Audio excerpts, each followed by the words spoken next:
Welcome back to the workbench for another unboxing video. Today I'm taking a look at this, the Hawker Sea Fury FB11 in 1/72 scale from PM Model. So join me as I take a look inside the box and see what this one is like.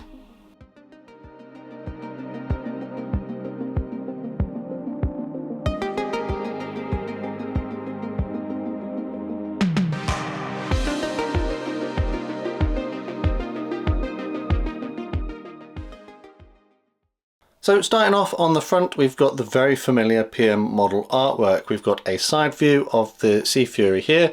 We've got indication up here of the different decal schemes, so it looks like there's 4, and it's on this grey background with this line drawing as the backdrop. Flipping over to the other side, you can see it's the same on there. And on the thin edges, we've got some more kits which are in the product range. I've actually picked up the float plane before. And on the other side, we've got some safety and warning information. It says down here this was imported by Bachmann, which is primarily known for model trains. So I guess they're trying to get in on the Hornby Hobbies monopoly of model kits in the UK. And we've got an age rating of 14+.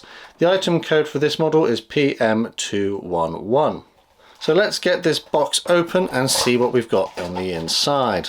The bag is already open because I've already opened it because I've had a look at already what's in there.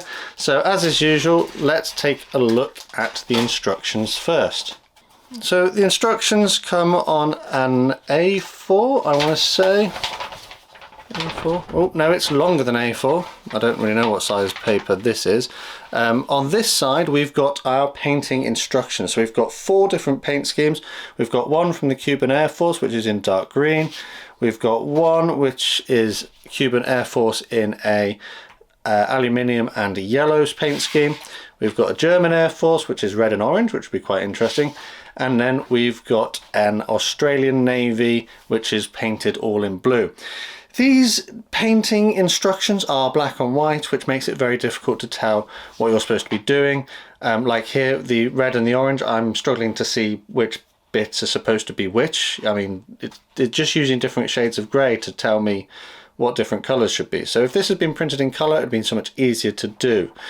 Also, the decal placement is a little bit vague as well. You're pretty much just having to hunt and find you know, the decals on here. So I know, for example, that there is some decals down there, but you wouldn't know that because they're not labelled. So it leaves a little bit of hunting and finding down to the modeler to ascertain where the transfers are supposed to go. So it's not the best instructions regarding painting, but let's flip over to the other side. Oh, we've got one more. Hello, missed that one. We've got an Australian Navy one, which is a middle stone, dark earth, azure blue and a flat red. That would be quite an interesting scheme to do. But alas, I've already chosen to do this one. So we'll talk about that in a minute. Anyway, so flip over to the actual instructions side, and it's not a complicated kit to build. We've got the cockpit that gets assembled, glued inside the fuselage halve, assemble the propeller and spinner area, and this should be free to turn. We get the option of drop tanks or missiles, so we can glue them in under the wings, but it looks like we need to cut open the holes for those. And the landing gear can be installed raised or lowered by the looks of it, so it's not a complicated model. It's not going to be difficult to build as such, so it should be an interesting side project. And that's the main reason I bought this, was to do it as a quick side project that shouldn't take me too long. And then just on the front of the page, which we missed out, we've got some generic information about the Sea Fury in various languages. So instructions could be better, but I have seen worse. We do get this rather nice little bit of artwork from the kit, so that would be quite nice to put up on your wall. And then we have the decals or transfers or water stickers or whatever you want to call them. So you can see we've got a good selection on here. The printing is generally not too bad. The colours are a little bit washed out in a few places, and the registration, so that's how like aligned everything is relatively good. I have seen worse, I have seen better.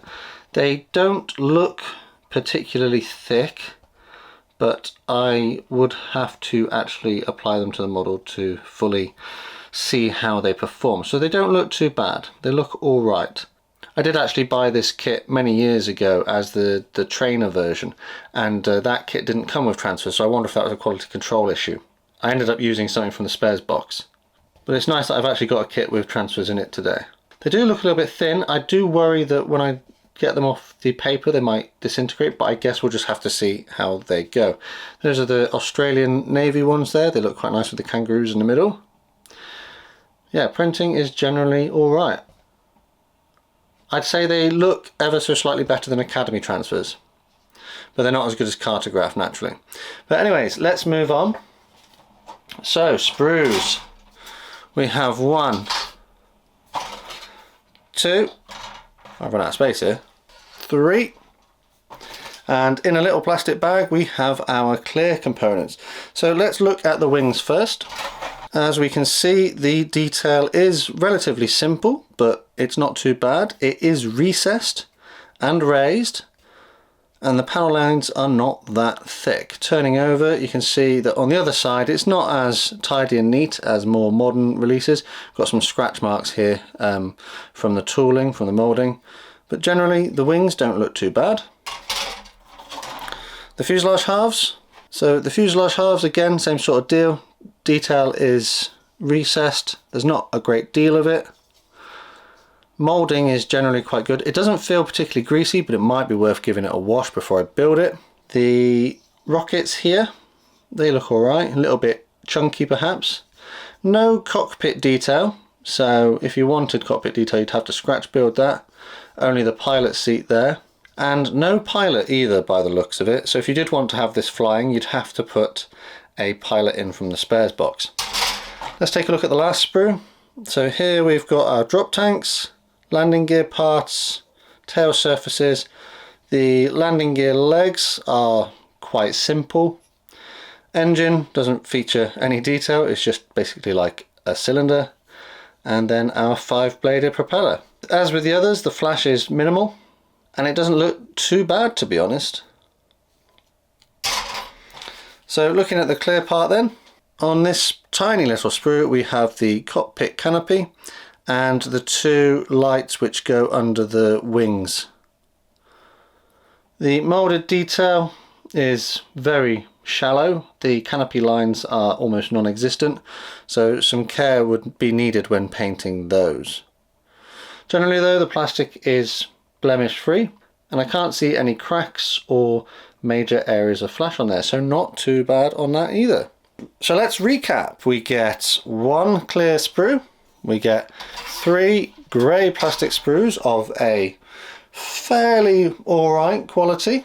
We get 1 set of transfers which don't look to be the best in the world, but I have had considerably worse.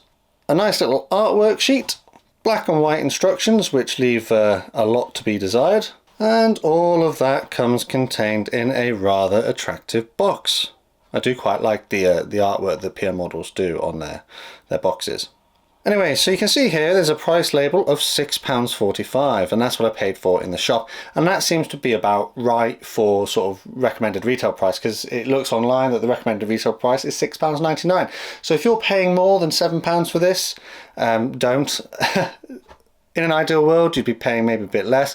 I think the real benefit that this kit has is that it comes with those 5, was it 5? It was 5, wasn't it? 1, 2, 3, 4, yeah, 5. It comes with 5 decal schemes, which, you know, on a £7 kit is almost unheard of. Yes, the quality isn't the best in the world, but to be brutally honest, all of those can go in the spares box if you don't use them and be used on other projects. So, as mentioned earlier, I did build this in my youth. I do remember it going together fairly well. It is a little bit clunky, the detail isn't amazing, but the fit from my recollection was okay. My aim is to do it in the Australian Navy paint scheme, and I actually picked up some Model Master enamel paints to do it with. I've got a flat sea blue here, and I picked up some other colours and some Revell enamels as well. So this is, my aim is to do this as a completely brush painted, enamel painted model. And if you'd be interested in seeing that, let me know down in the comments. And I saw these Model Master paints in the shop, and I believe that they're discontinued now. So I picked them up because I'd never actually tried out the Model Master. These are testers enamels, and I'd never actually tried them, so I decided I'd pick them up. And I just opened up one of these just now, and they smell very strong, and that's a smell that takes me back to my youth, because like enamel paint was everything that I painted with when I was much younger. I do use acrylics now, so it'll be interesting to go back in time. But yeah, a little bit of history about the kit, and I'll pop that on the screen now. Whilst the particular kit I've got here dates from 2020, so it's been around for a couple of years now, the original tooling actually dates from 1988, as it was part of the Pioneer 2 range. It has been released in various other ranges since, such as Matchbox and even Airfix in 2008, but it has primarily been part of the PM model range since the 1990s. So yeah, being a 1988 tooling, it hasn't got the bells and whistles that we'd expect today. But for a fairly simple, quick build that isn't too expensive, it's not too bad. Yes, there are a few issues with the kit that I've identified during this video, but I think if you've got a little bit of experience, it could make a quick weekend build. But anyways, I think it's time to finish this video here. Let me know down in the comments what you thought of my unboxing. Was my assessment fair of this old kit? And if you'd be interested in the build idea that I had, let me know as well. If you enjoyed this one, dropping a like would be greatly appreciated, and subbing to the channel if you're new means you'd never miss out on a modelling upload. Quick shout out to my patrons and channel members for the extra support they give the channel. Massive thanks to these guys on screen. If you'd like to find out more about how you can get involved, take a look at the links in the description. Finally, the last thing to say is a massive thank you to you for watching this one, and I'll see you on the workbench again next time.